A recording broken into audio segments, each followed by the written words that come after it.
yan. So nakakapagtaka na bakit si Duterte ayaw ng constitutional reform na yung totoo, dati naman sila ang nagsusulong. Ano yun?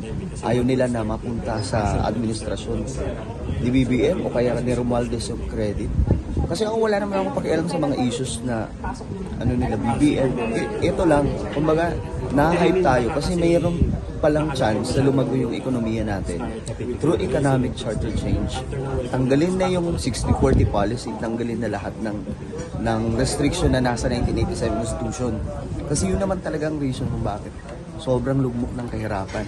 So, yan. Isa yan sa paraan para sinabi naman ni Attorney Gato. Huwag kayong maniniwala na yung charter change ay masama.